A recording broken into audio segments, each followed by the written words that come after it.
Yo, what is up, Bitcoiners? Happy Thursday. Well, again, it's Thursday for me. Happy Thursday. Happy whatever day it is that you're tuning into this. I love you guys. I just want to say thank you so much for helping me get to where I am. I'm really enjoying what we're doing here. I'm really excited about today's conversation specifically. As you know, I love to talk with Bitcoiners. I love to talk with Bitcoin miners, and I love to talk with people who are building in the Bitcoin mining space. I do fall into the heat reuse sector industry area, the heat punks, and I love to have conversations that help move that movement forward, move the movement forward. And I think today's guest is, kind of an outside observer of the heat reuse industry, but is really helping move us forward just in what he's doing. Now, who's my guest? What is my guest doing? My guest today is Justin McAfee.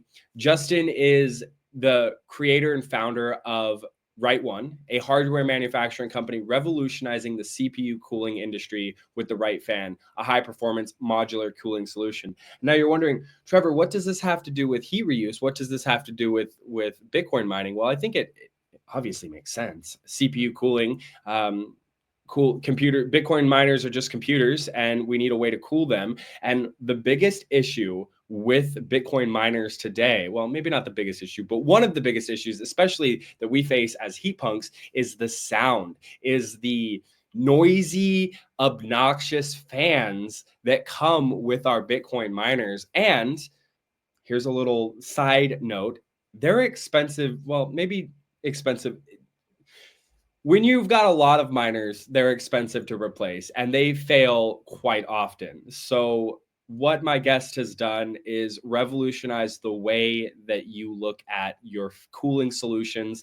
His fans are quieter, they are a lot easier to replace, and there's no downtime when replacing the right fan. Plus, there's also the added benefit of there being a lifetime warranty on the fan itself. So we're going to get into it. I'm really excited to talk with Justin a little bit more about Justin. Beyond the hardware, Justin is also driving economic development in Bridgeport through venture investment and infrastructure revitalization. His work sits at the intersection of technology, scalability, and long-term impact, shaping the future of sustainable cooling and transportation solutions. That reminds me, I didn't mention this, and I kind of want to leave it to the episode, but we're going to be talking about flying cars. And this is something that gets me really excited. I know we're Bitcoin miners here. What does that have to do with flying cars? But actually, Justin starts, like, his whole journey starts with flying and wanting to get into building flying cars. And his cooling solution, which is, ubiquitous for Bitcoin miners, is actually helping in the R&D process of building flying cars. So I'm really excited to talk about it. When I was a kid, we watch the movies, you see all the read all the sci-fi novels, and like, oh, we're gonna have flying cars, and you're all excited about it. And then we get to 2020, and it's like, where's the flying cars? Well, the future is here. It's just not widely dispersed. And I'm excited to talk with Justin. Before I talk with Justin, there's a couple of things that I want to show you. The first thing, I guess show you is the wrong word. First thing is that I'm going to be in Alaska June. Well, I'm going to be in a lot of different places. So I've got a lot of events that I'm going to be going to that are coming up. First and foremost, I think by the time this comes out, Mining Disrupt will be over. But if you're going to be in Mining Disrupt, if it's before Mining Disrupt has happened, I'm going to be in Mining Disrupt. I'm going to be walking around doing some interviews. I'd love to talk with you guys. We are doing a meetup while we're helping with a meetup, the Mining Mafia meetup on May, what day is it? March 26th. I apologize. March 26th. I'll share the information in the chat or in the description of the video so that you can join that. If you're going to be at Mining Disrupt, if you're going to be in Fort Lauderdale, I think it's going to be a lot of fun. We're going to be talking about Bitcoin. We talk about mining and, just kind of discussing all the projects that we have going on. A couple of the other events, obviously we're going to be in Vegas. I'm going to be at CypherCon. I'm going to be at Bitcoin Day in Naples. and you can check all the dates on their websites. And then one that I'm most excited about is Bitcoin Alaska, July 5th and 6th in Juneau, Alaska. And what's really exciting about this is that what Bitcoin Alaska is trying to do is to engage Alaska leaders and try to help shape and shift the narrative around Bitcoin and mining specifically, because Alaska has a lot of sustainable energy solutions, and this is a way to provide economic empowerment and help to build Alaska as, it was always told to me, like, I grew up in Alaska, it was always told to me, like, Alaska is the last frontier. Well, it's going to be the last frontier again. So Alaska as a leader in harnessing, Bitcoin Alaska envisions Alaska as a leader in harnessing Bitcoin's potential for state revenue and community development. And that's something that I'm really excited about. So go to bitcoinalaska.com to find out more. I'm going to be a speaker there. There's a lot of other really great speakers, better than me, but we'll be talking about heat reuse. I think Dane is going to be there as well. So I'm really looking forward to that. And the last thing before we get into our interview with Justin today is this. Join the Mastermind Club, a weekly gathering of Bitcoin miners sharing insights to help you optimize or build your mining business. Our community fosters open discussion and collaboration, connecting you with experts who can help you overcome challenges and find solutions faster.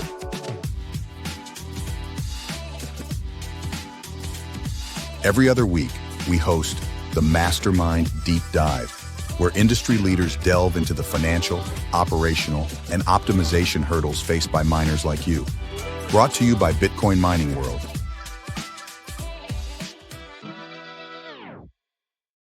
All right, everybody. As always, I made it super easy. Just scan the QR code or go to the link at the bottom of your screen and join the Mastermind community. This community has been pivotal to my journey into Bitcoin mining. I've learned a lot. I've been able to grow and develop my own skills and my own personal mine at home. And this community is where a lot of discussions are happening about how to build, optimize, and grow your Bitcoin mining business. So whether you're a small scale miner or a large industrial miner, whether you're not even mining yet, but you want to, this is a great place, a great opportunity to build that foundation, the foundation of support, of community and involvement and development, and learn how to build a better business. So with that, guys, we are going to jump into the episode with Justin. I'm going to bring him up. Justin McAfee, how are you doing today, brother? Oh, fantastic. Really enjoying today. Yeah. What's so exciting about today? What do you got going on? Honestly, it's a ton of meetings today, but today is the podcast with you. Tomorrow, I'm actually taping some investment development here in Bridgeport with some friends. Saturday, I'm doing another follow-up interview with a local news station. They actually did an interview with me last weekend, and they loved it so much that they wanted to continue the process. And then on Monday, I'm speaking to City Council about my warehouse expansion here in Bridgeport. That's awesome. We're going to get into a little bit of the things that you're doing in the community involvement of Bridgeport. We're going to save that for the end, but it's really exciting, man. I'm happy for you that things are kind of moving along and progressing. I know that as a entrepreneur, especially in the venture space and the investment side of things, like, it can be very difficult getting a business up and off the ground. But hey, you know what? You have the perfect mindset for it. We met in person over there in Denver a couple of weeks ago. That was a lot of fun. Now, it was interesting to see you there. I know that you're not necessarily a heat punk, but it was interesting to see you there. And I think that you were surprised to find out that we are very interested in you. Yeah, absolutely. I mean, the interview that you and I did that was just there in the backyard was pretty illuminating. When I first showed up for the first time, it was a networking event that was on Thursday, and I had no idea if I was actually going to fit into the community. All I knew is that everyone there was a little bit more of a mechanical geek. And I knew that I had a product that was mechanically focused, but I wasn't sure if it was going to fit in terms of the right, what it is that you guys wanted to do in terms of heat reuse. So the conversations were definitely going to be, from the get-go, really, really insightful. Yeah, I keep saying it, you know, and I think I'll keep hammering this drum. That conference was absolutely groundbreaking in the way that it was presented, the way that it was built out. I mean, the food was incredible, the speakers were incredible, the space is amazing. And I think what Tyler and Cody and the rest of the team did there is just it's really gonna speak to what other people are doing at other conferences, because we need more of this high value signal and less noise. And, you know, as a Bitcoin maximalist, I could give two shits less about all of the fiat games that are being played in crypto and whatnot. And so to get into a room of a bunch of Bitcoin maxis building heat reuse, I mean, it was just absolutely incredible. And I think that, you know, you were pleasantly surprised to find out that, hey, these heat punks really want better cooling solutions, cheaper cooling solutions, and more high quality cooling solutions. And I think that that is exactly what you're providing. Now, before we start talking about this cooling solution that you've devised, that you've built, I want to learn about who Justin McAfee is. I know that you have a story of when you first started flying, when your dad was teaching you at around the age of 12. And so I'd like you to kind of maybe tell us who you are and then tell us the story. Yeah, absolutely. So I'm a mechanical engineer. That's what I got my undergrad degree in. And I've been in hardware manufacturing for about 10 plus years in a variety of different industries. So the first industry that I targeted, it was a grenade launcher for firefighters. I was working with two inventors during my undergrad years. It started as a class project, sold it to a couple of fire departments, and then I was so successful, the inventors wrote me out because we didn't have any documentation.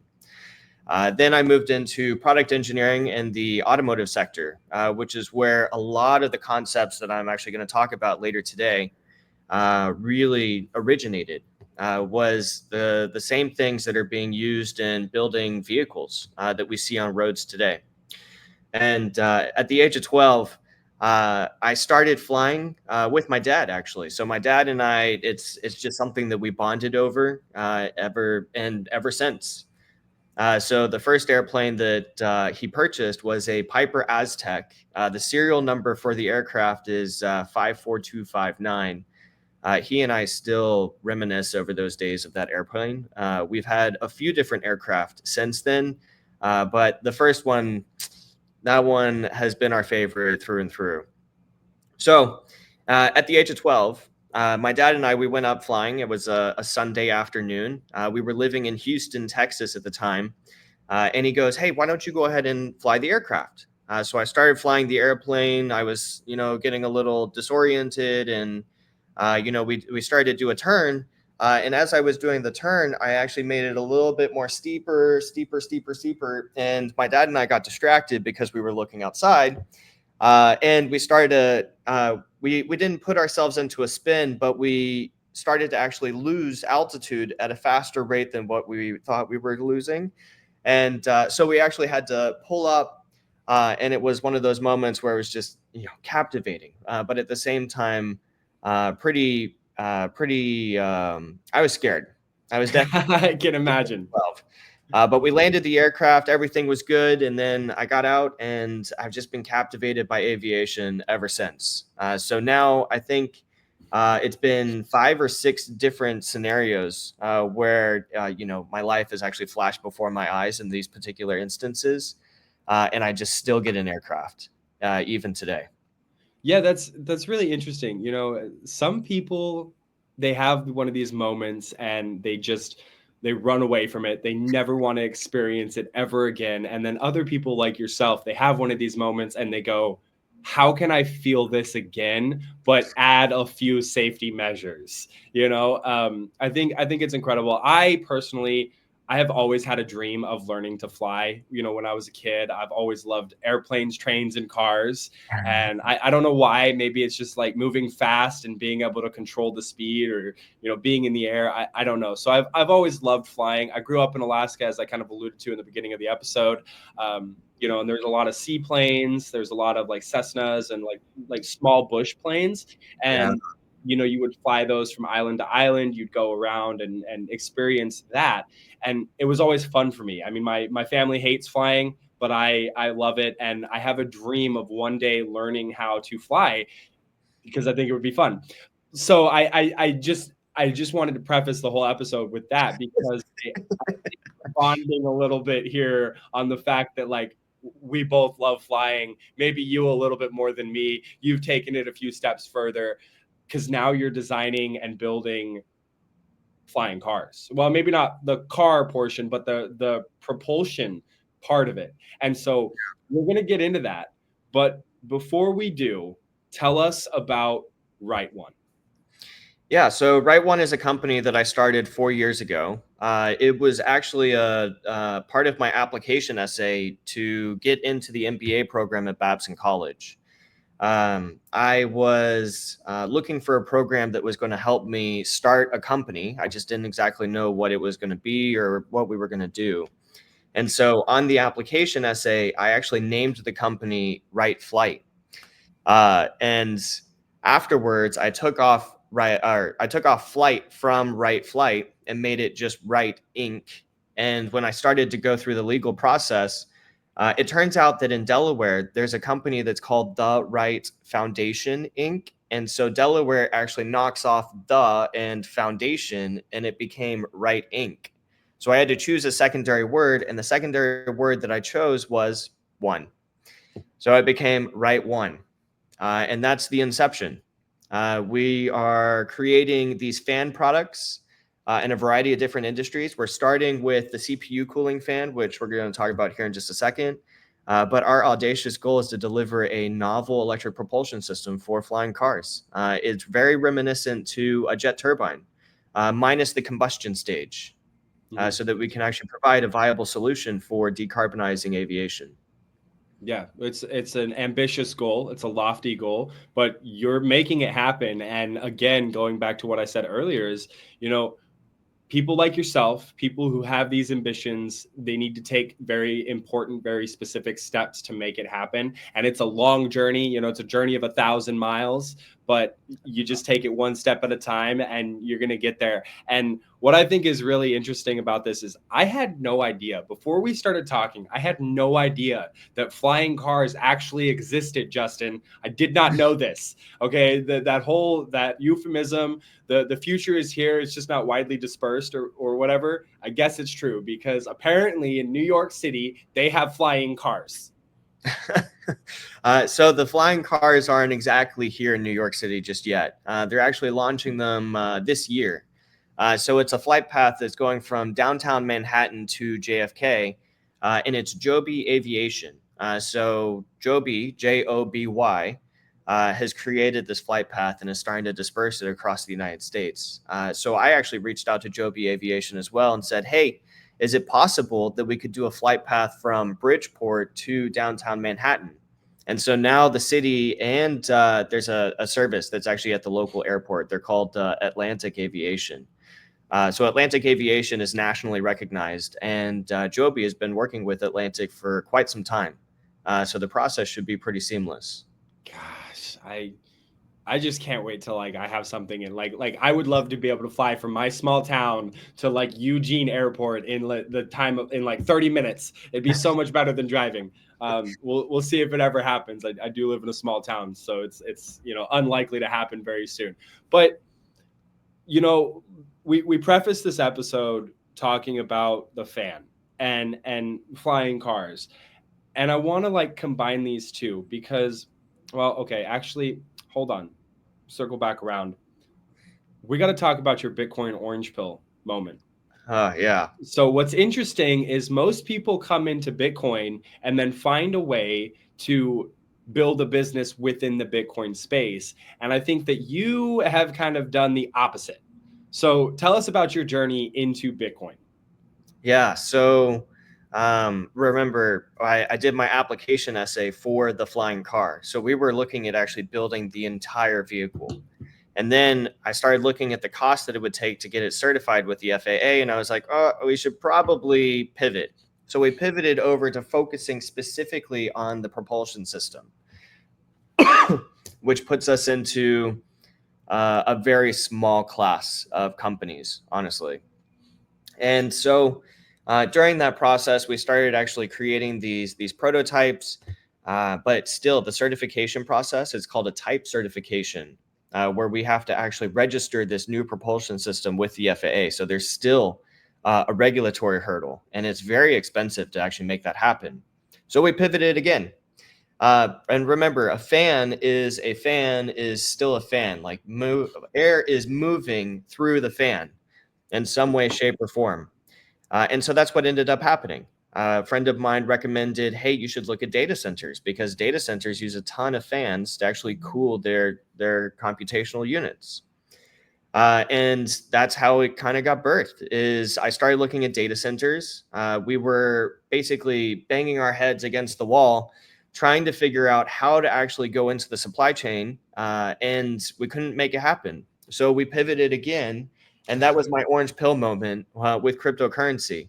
I started looking into how many mines there were across the United States, and I was like, oh, wow, this thing is massive. Like, this community is huge. And not only that, but you guys are way more willing to not only experiment, but also to trash talk my product and say, hey, we need to change this. And then, within 1 week, I had it changed. So I love the feedback that I keep getting from the community, and that's totally my orange pill moment, is just wanting to be a part of what's actually building right now. Did you, so what are your thoughts on the intersection of Bitcoin technology and money? Because you're a very new Bitcoiner, very much like myself, and I'd like to just hear your thoughts on it. I know it doesn't have to do with mining, but let's just go there for a little bit. Yeah. So the whole decentralization of currency is super intriguing to me. I think that we still have a lot of infrastructure that we need to build out to actually make it more, I wouldn't say conservative, but de-risk it for investment firms or for banks like JP Morgan Chase and Bank of America. But there's still integration that's taking place even inside the banks at this current time. It's a sporadic conversation, but it's becoming much more widespread. Like, I'm opening up a business account with Chase, and she was just my representative was actually just talking to me about Bitcoin yesterday. And this is at Chase. So it's happening. The ubiquity is taking place. It's just, it's a slow, steady process. And in terms of my thinking, the decentralization aspect, I mean, it's exactly what we're doing with the turbine system. We're completely eradicating the need for a central shaft, and we're powering every single fan stage independently, which makes it much more energy efficient. I just wanted to kind of get your opinions and see where you are, your calibration into the Bitcoin space. It helps me because, I want to know that I'm talking with people who get it. Maybe you don't fully understand, but you get it. And I get that feeling from you. Now, going back to this fan, you were able to pivot and then pivots on pivots. You pivoted into cryptocurrency mining and helping design a fan solution for these data centers. And tell us about this solution. What is so innovative about your right fan for cryptocurrency mining? Yeah. So when we started looking at the market, we really started with the failure rate. So fans, they're constructed poorly. It's typically based off of cost of the manufacturing of the fan itself, which is why they're so cheap, is because it's an afterthought. And people don't really look at the overall cost of the fan. They just purchase something in bulk, and then they just strap it onto, the miner. However, you guys are accepting a 22% failure rate across your entire fan systems. What that means is that if you have 100,000 fans, 22,000 of them are failing every single year. And what that also means is that it takes 3 minutes every fan to replace them. And that's when we started to really come up with this idea of, well, what if we didn't replace the whole fan system? What if we just modularized the components That way, if there was a particular component like the ball bearing system, that's in your fan that is the only thing to fail, then why not just ship it back to me? I can replace the ball bearing and then ship it right back to you. It's a completely sustainable process in terms of manufacturing, and it also reduces the cost while increasing the quality of the product as well. Yeah. That's the secret sauce. Yeah. I mean, the fans, man, like we never thought about it. Like you said, it was an afterthought of a fan. But like the thing is that like the first thing that you're going to notice, I mean, when you plug in a Bitcoin miner, whether you're plugging in an S9, an S21, a What's miner, like it does not matter. The first thing you're going to notice is these things are loud and they blow a lot of air. I mean, that fan is working overtime, bro. And when you start to like look into, like, I remember my journey into Bitcoin mining. I started with an S9 and I started looking like, okay, how do I quiet this thing down? Because my wife's gonna kill me if I don't figure this out. And so like I looked into the Noctua fans and I got some Noctua fans on this miner over here.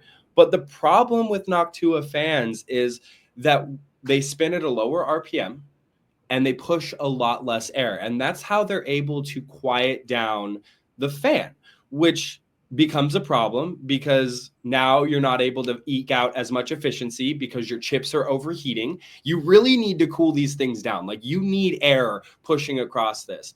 And so like I think that while it's not thought about very often, building a better fan solution is highly sought, like it's very much needed in the space. Like we need a better fan solution. And then what I really like about what you've come up with is not only the modularity of the individual pieces that can be replaced, but the fact that you can do it without shutting down the machine. So tell us a little bit about this.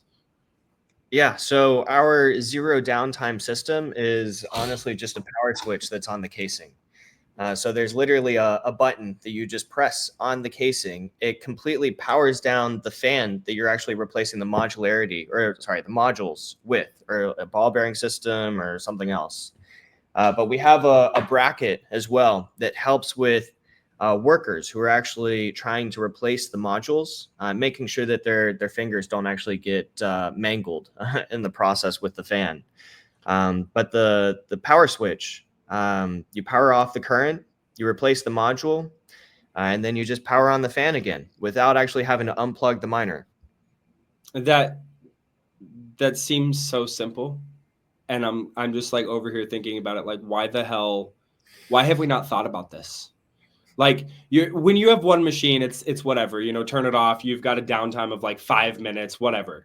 But if you have 100, 1,000, 100,000 miners in a building and you've got to swap out 22,000 fans a year, I mean, 22% failure rate, that's insane. Like how many times are you swapping fans and how much downtime are you taking because like you're a genius, dude. You're an absolute genius. And I never thought I would say this about fan design, but holy crap. Okay. It's just so smart. Like also it's just so dumb. It's like, why have we not thought about this? You know what I mean? Honestly, it's mainly just me listening to you guys. Like I've been saying, or actually, I conversed with Nathan on Twitter just the other day, and I posted the News 12 interview that I did last week, and he sent like a GIF that was of Back to the Future, the flying car. Yeah. And I was like, it starts with Bitcoin, though. It starts with you guys actually making it happen. Like we needed a high volume product to be able to actually start the commercialization process. And this is what actually creates the Model T flying car, so that it's not just ubiquitous, it's affordable by everybody. I mean, that's the goal. Yeah. And it starts with Bitcoin. That is wild to me. I want to talk about the flying cars. I do. And I want to talk about the fans. But before we do that, I want to go into this modularity of your fan design, because can you show the different parts on the screen and just talk about like the warranty and the pricing of these fans, because I think it's super important for people to understand, like, the fan itself might be a little more expensive than stock fans or even than Noctua fans, but the fact that you're reducing the failure rate by, a significant amount. Well, we don't know about that yet. We haven't actually collected the data in terms of the failure rate, but what we do know is that the 22% is the entire system. So that includes all failures that are anticipated in the system. And so what we did is we basically looked at each one of the failures or the potential failures, and then we separated it so that we can have more articulation in terms of what kind of failures are going to take place. So here's the fan case. This thing you purchase once, you never touch. You plug it in to the miner, don't touch it.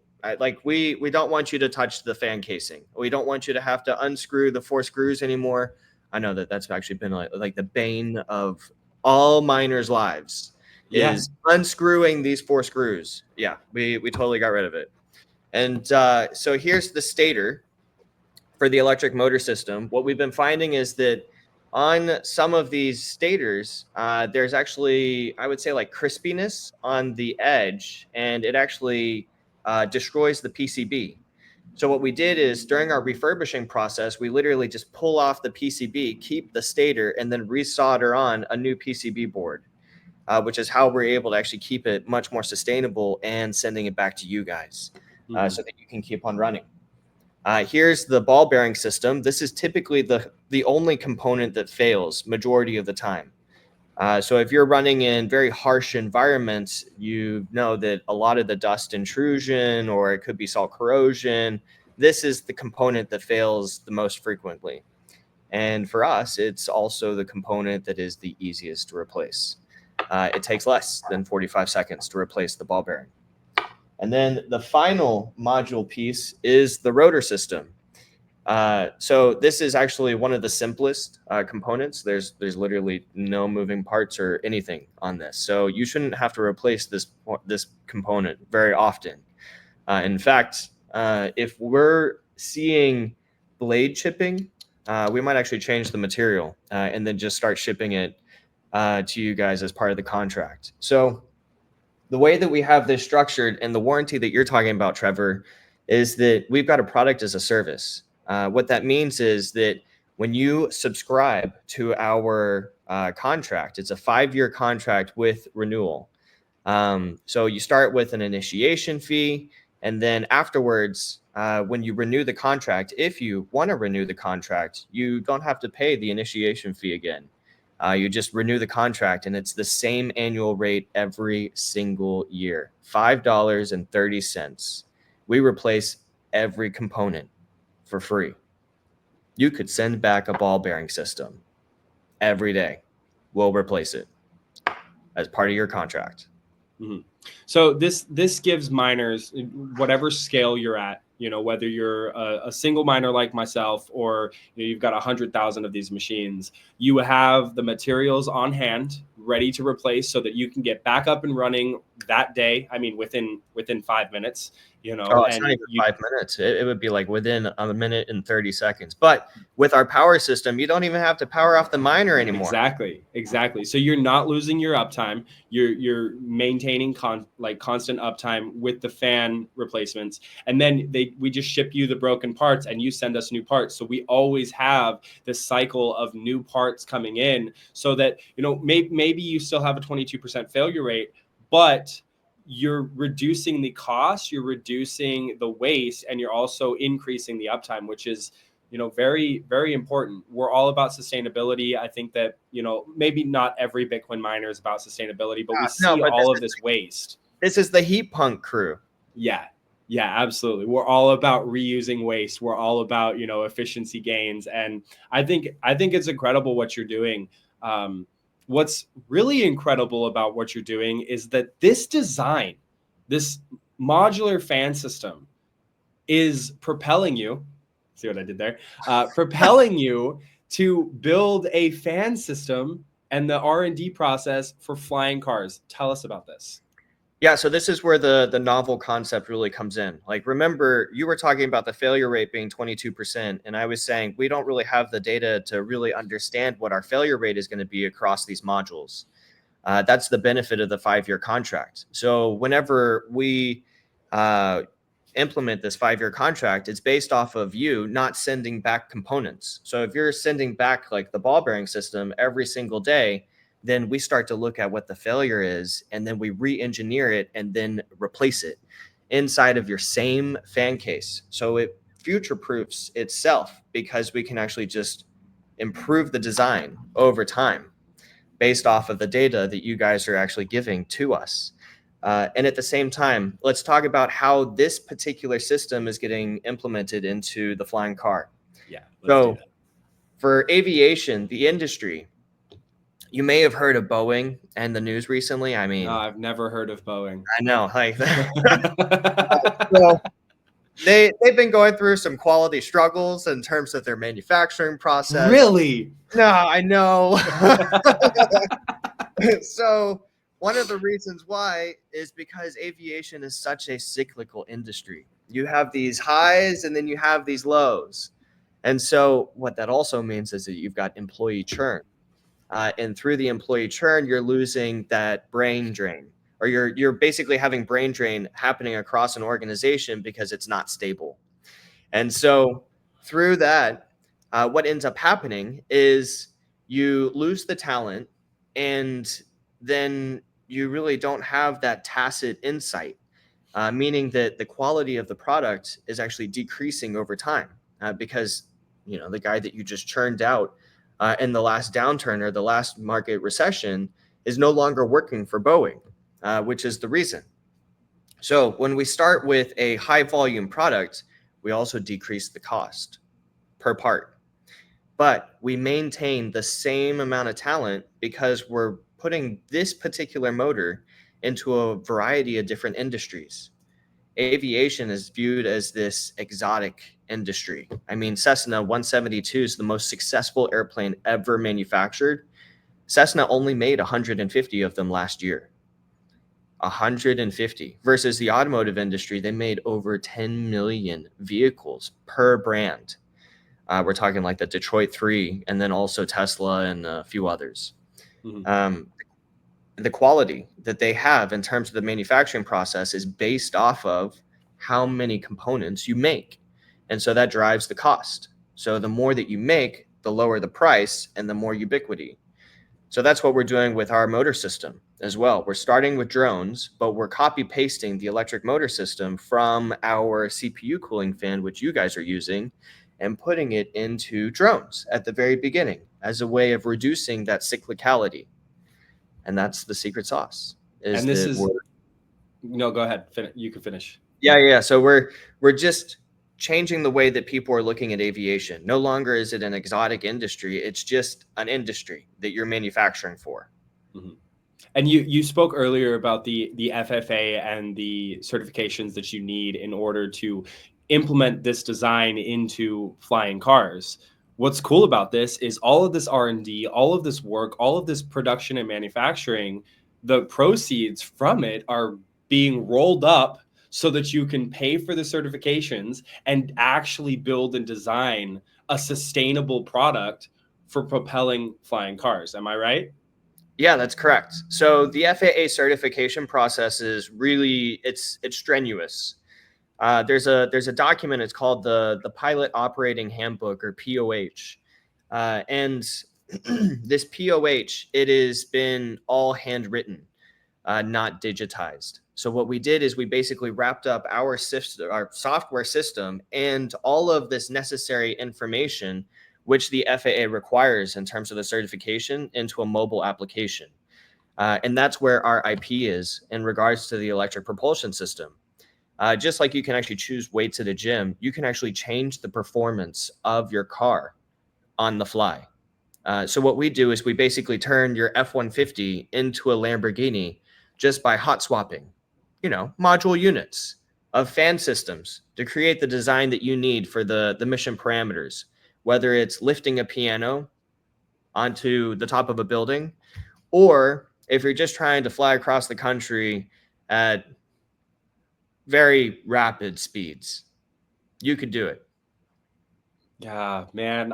I'm so excited for the future, Justin. Like oh, I cannot wait for this. I'm going to freak out. I'm going to call you the first time I see one of these things in person, and I'm going to see it flying across the skyline. I'm going to pick up the phone and I'm going to call Justin and be like, I finally saw one. It's happening. I'm so excited for this. And I'm not even thinking about the actual utility of flying cars and how this can help with, like, you just said, moving a piano, lifting a piano into a 15-story building.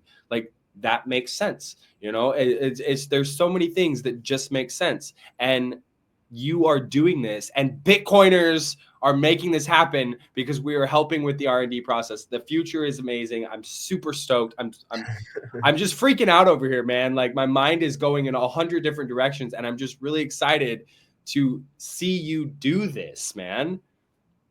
It's been an absolute dream. Like all the, I don't want to say like the more recent attention has been kind of changing, but I've been pursuing this dream for so long, and it just feels like I've been shifting from being this crazy person, or maybe even having this like imposter syndrome, to really getting to hear the feedback from users and potential users that are wanting to use this particular product, not only to create a better system for their mining operations, but also in regards to sustainability. I mean, like heat punks, we reuse. I'm going to go ahead and claim it. Like, I am a heat punk at this point, and we want to reuse basically what others consider waste. And at the same time, like, we want to do the same thing. We want to take your stators and actually just replace the PCB board so that we don't have to remanufacture the component as a whole thing. 85% of e-waste is not recycled today. And what that means is that people in Thailand or third world developing countries that are recycling these components are experiencing toxic after effects. We can really make this easy. Like, this is super easy to replace. Come on, guys. Yeah.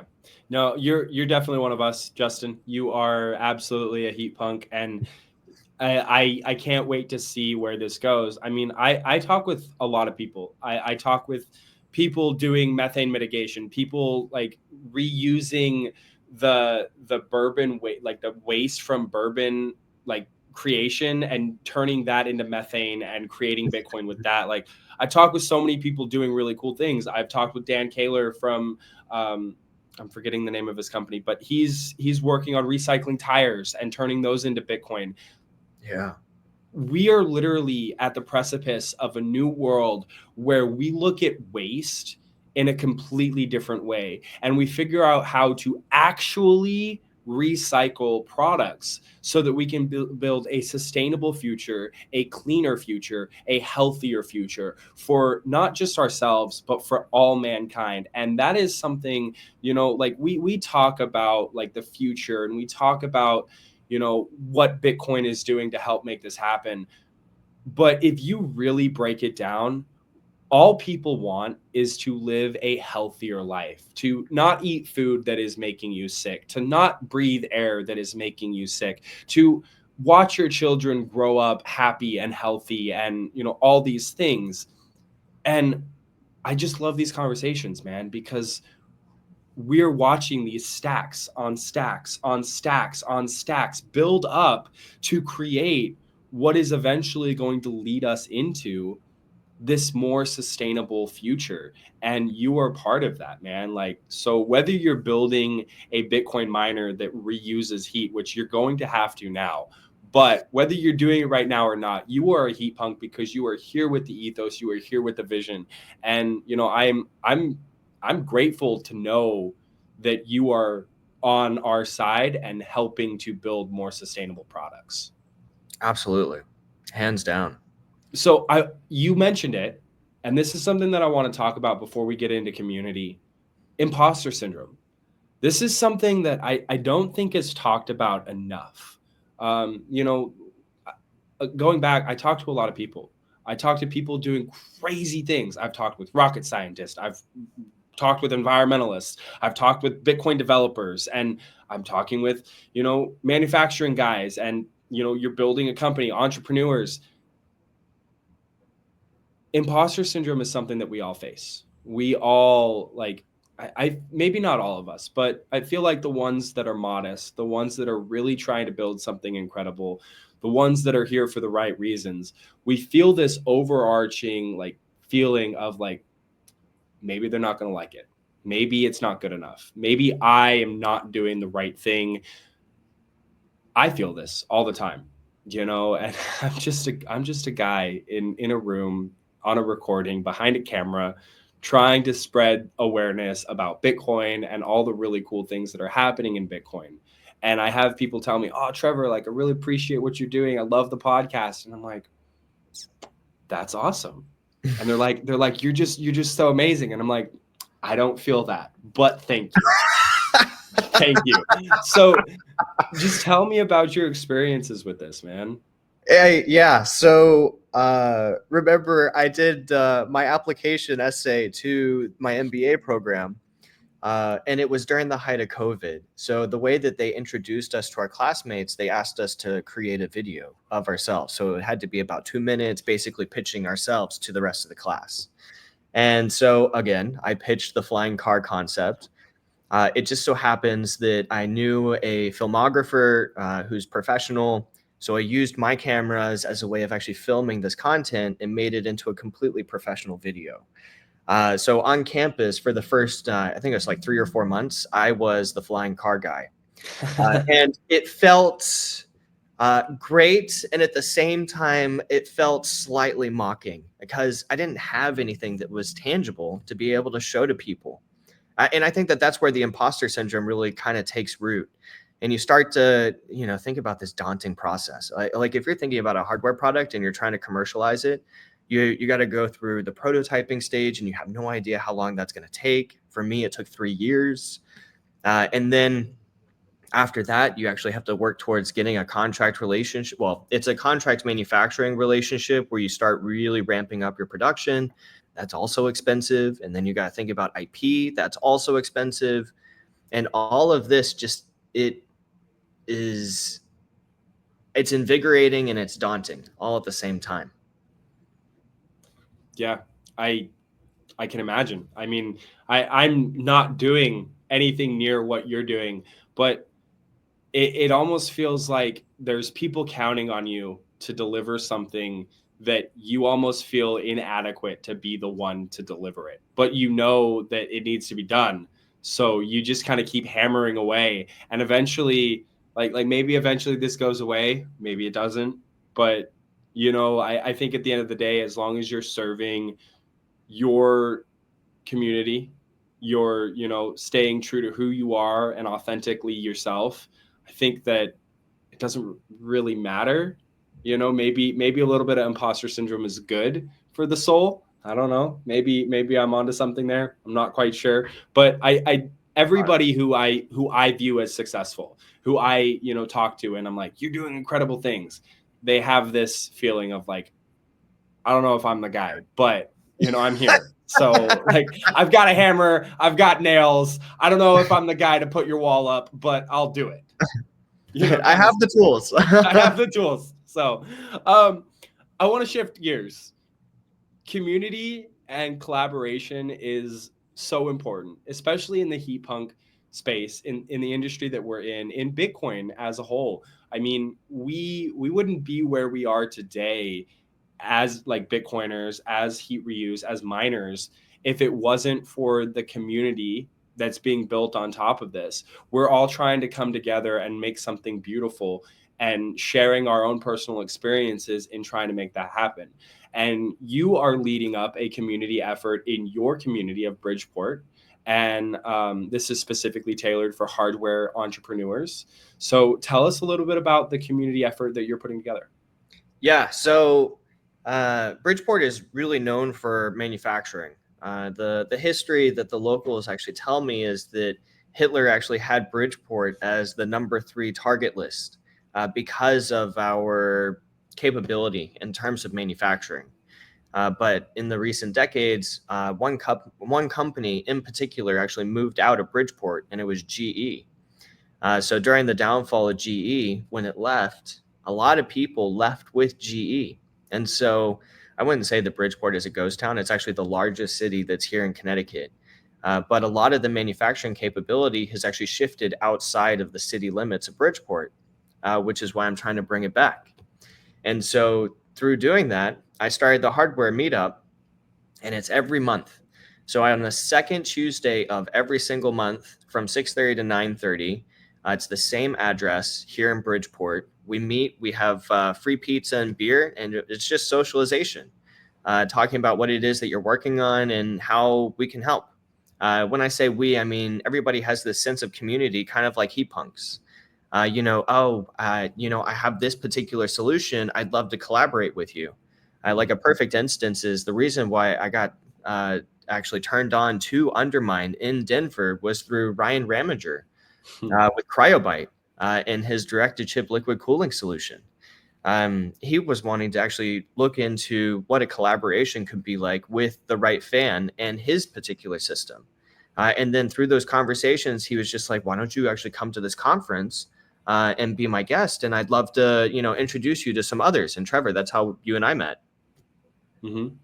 Yeah, no, it's really wild what happens when you have like when it's just two people, it's one thing. But let's say it's 50, 100, 150 people all talking about like the specific problems that they have, the solutions that they've come up with, and then brainstorming like other solutions to problems. I mean, it's crazy because you walked into that event not knowing how us heat punks would be so excited about your product, and then we tell you, hey, we're excited about it, we want to work with you, we want to figure out how we can implement these into our designs, and you're like, okay, all right, like, here we go. like let's go.